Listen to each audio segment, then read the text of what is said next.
Hi everybody, it's FIBO Group and you are watching to the Market Watch review. While shares in Hong Kong, Japan, and China fell, strong foreign buying helped Taiwan's share price rise by almost 2.2%, and South Korea's Kospi grew more than 1%. Stoxx 600 Europe is making a 3-day run, and its 0.85% drop is reversing yesterday's gains. The bias towards the U.S. equity futures is stronger. Sterling and the New Zealand dollar are among the G10 currencies that are most affected by the greenback's recovery. The Japanese yen, Swiss franc, and the Japanese yen are the most resilient. Yesterday's gold jump was 2.2%. It moved above $1,700 for first time in a while and is currently holding there as it pulls back. Yesterday's drop in December WTI was its largest since mid-October. Follow-through selling drove it to $87.25. It was above $91 this week. Asian Pacific market. China's October producer price drops 1.3% year-over-year. This is the first negative print in almost 2 years. The base effect and the price surge last year following shutdowns in the US and Europe can explain a part of the decline in PPI. Japan reported a higher-than-expected current account surplus in September, but a smaller-than-expected trade deficit. Japan's reserve dollar value fell by $43 billion per month.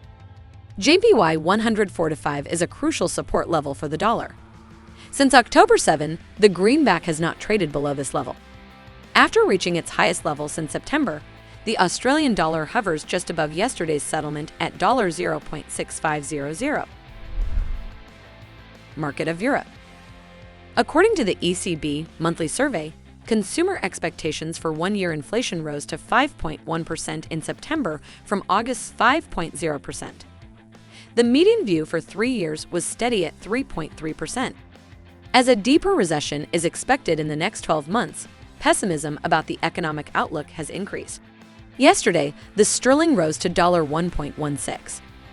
The sterling had increased 4.5 cents in the last 3 sessions, but it has fallen to $1.16 today due to European transactions.